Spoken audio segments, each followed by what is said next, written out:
enlace. Y qué bueno que continúen con nosotros porque a continuación vamos a estar bien acompañados. Me siento más que feliz cuando comparto con Priscila de los Santos, que es nuestra asesora migratoria de Enlace con Yadira, sobre todo temas que son del interés de todos ustedes, dar seguimiento a esos procesos migratorios. Pero antes, un saludo a Priscila y gracias por una vez más estar con nosotros, Priscila. Buenas noches, Yadira, y buenas noches a todo el público de Enlace. Una vez más aquí con informaciones muy importantes para todos los televidentes.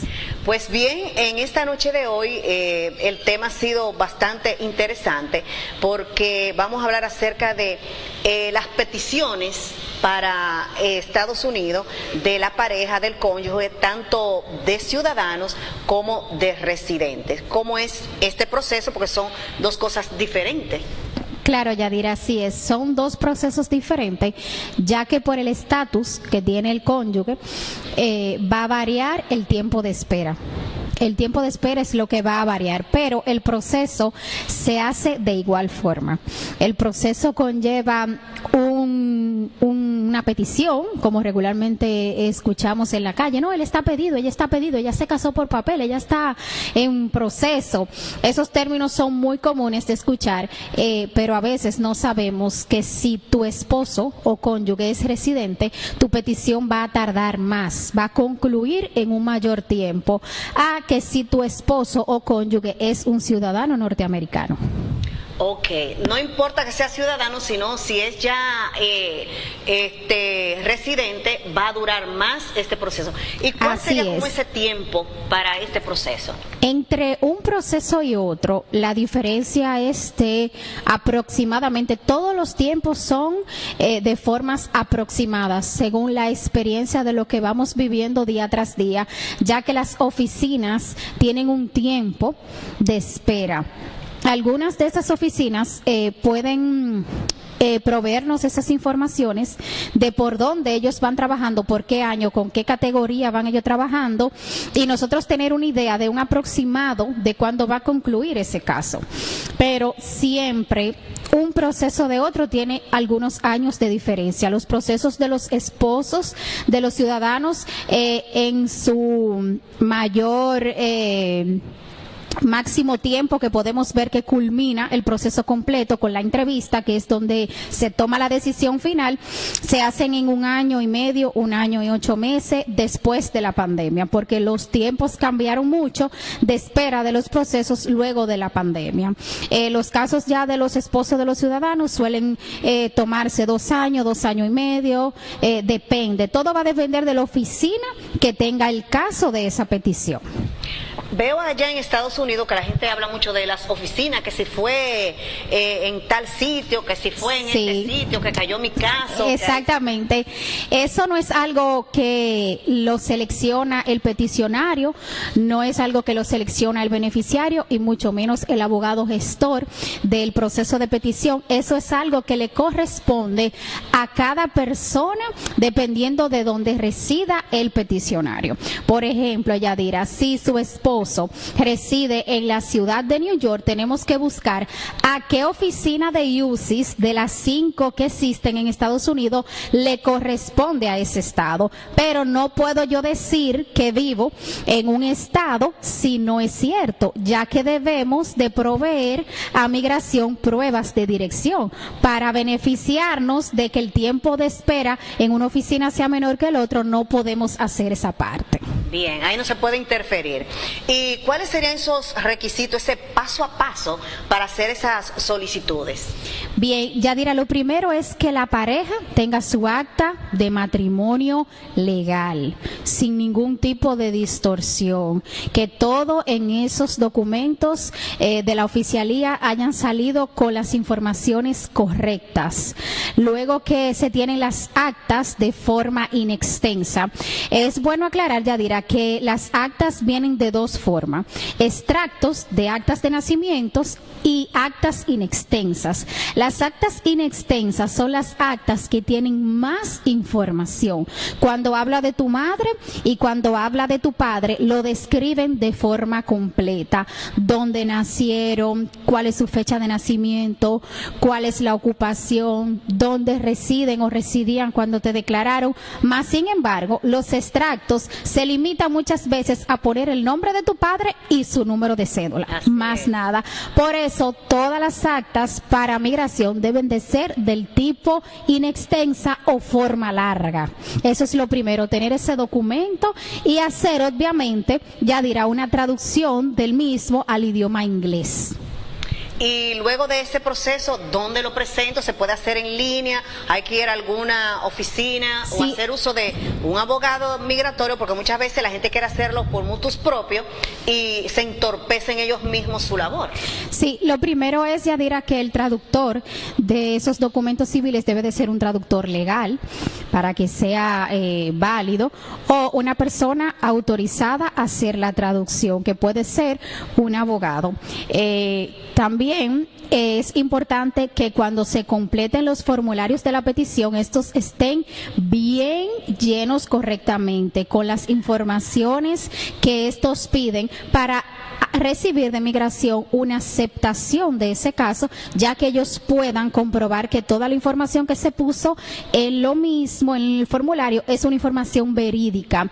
Muchos casos tienen, luego de un divorcio, una petición, y eso también se tiene que traducir, o si ya está en el idioma inglés, aportárselo a migración y también poner todas esas informaciones en el formulario, probar que el matrimonio sea cierto, aportando algunas pruebas de la relación, como son fotos, viajes, envíos de remesas, o si en el matrimonio hay un hijo, bueno, esa es la prueba por excelencia ya cuando hay un hijo de por medio. Pero eso es lo que hace que el caso esté bien, completamente lleno, para que migración nos envíe una carta aceptando que recibió la petición y luego aprobándonosla.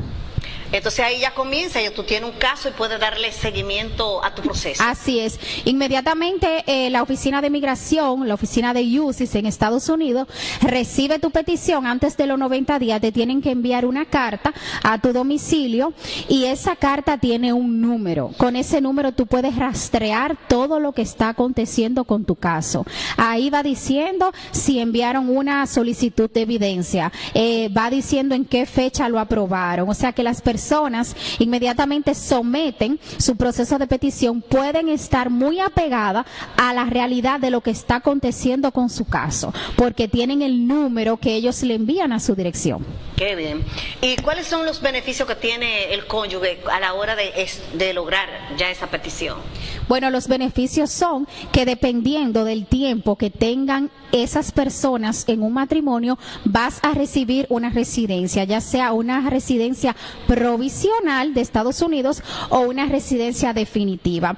Esta residencia va a depender del tiempo que tú tienes de casado a la hora de ir a tu entrevista. Ya si tú vas a una entrevista y tú tienes más de 2 años de casado, bueno, pues tu residencia será aprobada y será una residencia permanente. Si tu entrevista fue antes de los 2 años de casado, pues la residencia que te van a otorgar será una residencia provisional, por lo que en 2 años debes someter una renovación de la misma y aportar nuevas pruebas de que sigues en una relación con esa persona que te hizo esa petición. Qué interesante esa información, porque muchas veces la gente no conoce de esos términos, y cuando le llega esa residencia que no es permanente, entonces se llena de conflicto. A veces, exactamente, a veces se descuidan en seguir teniendo pruebas en común, como la misma dirección en todo lo que solicitan, fotos, facturas a nombre de ambos con la misma dirección, porque creen que no van a necesitarlo, pero cuando tu residencia es provisional, quiere decir que en 2 años se va a expirar y tú debes demostrarle nueva vez a migración que eres pareja de esa persona y que tu matrimonio no fue por negocio, como comúnmente escuchamos ese término. También, Yadira, es importante resaltar que las personas que están en un proceso de petición de esposo deben a veces orientarse para saber qué pruebas deben de presentar a la hora de su entrevista, porque en muchos casos, aun siendo reales, sus casos de relación, sus procesos, no tienen suficientes pruebas y es un motivo para que el oficial que te va a entrevistar el día que culmina tu proceso, el día de tu entrevista, puede que no quede conforme con las pruebas aportadas y puede negarte tu visa y bueno, tendrás que esperar más tiempo, solicitar más pruebas y no podrás irte en el tiempo que se está programando ir. Bueno, por eso es bueno este tipo de asesoría, porque ya la gente va mucho más consciente y clara en lo que necesita. Hablando de visas, si la persona que está en ese proceso de petición tiene visa para los Estados Unidos, ¿puede hacer uso de ella, viajar, ir, venir, no importa? Esa es una pregunta muy frecuente. Muchas personas tienen visa de paseo y temen que alguien le complete un proceso de petición porque piensan que será cancelada. No es así, Yadira. El día de la entrevista final es el día en que tu visa de paseo va a ser cancelada, pero porque te van a poner la visa con la que debes ingresar a Estados Unidos para recibir tu residencia. Puedes renovar en un proceso de petición tu visa si así lo requieres sin ningún tipo de problema. Puedes solicitar una visa si tu petición es larga, porque en esta noche estamos hablando sobre las peticiones de los cónyuges, pero también hay peticiones que la hacen los padres a los hijos a los padres, los hermanos, y muchas de ellas toman mucho tiempo de espera. Y si me siento preparada para solicitar una visa de no inmigrante mientras espero mi proceso, puedo hacerlo sin ningún problema. Qué bien. Muchas cosas importantes estamos aclarando en este momento. Y ese costo para ya tener ese derecho a ese proceso, ¿como en cuánto está oscilando? El peticionario tiene que hacer compra de un money order, o si la solicitud de la petición se está haciendo en línea, será a través de sus números de tarjeta. Es un costo de $535.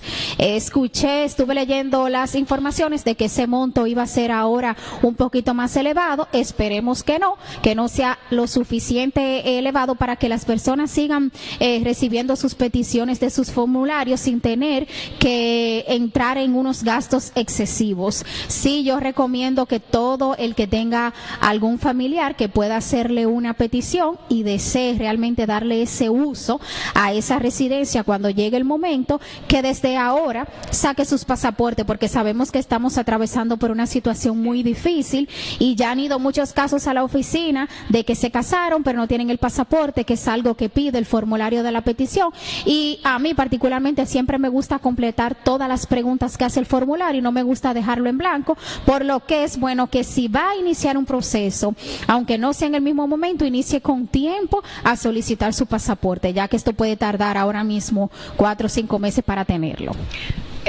Bueno, y con todas las situaciones, como bien dice Priscila, que estamos teniendo con eso de los pasaportes, pues bueno, comenzar con mucho tiempo. Y ya terminado el proceso, la aprobación, la persona allá tiene que continuar haciendo alguna presentación o algún documento de que está en los Estados Unidos. ¿Qué pasa ahí? Como su nombre lo dice, Yadira, las residencias son para vivir en Estados Unidos. Los visados son para ir de forma no permanente, para utilizar una visa de paseo, para darle entrada a una visa de paseo, pero no para durar el tiempo que tiene que durar un residente, que es para vivir allá. Ahí se vira la torta. Aquí es que de visita puedes venir a Estados Unidos si eres residente, y ya con la visa de paseo de visita debes de ir a Estados Unidos, y uno sabe que de paseo para visitar a los familiares o vacacionar, el tiempo máximo yo diría que es 21 días cuando se hagan esos viajes. Entonces, si usted va a optar por una residencia,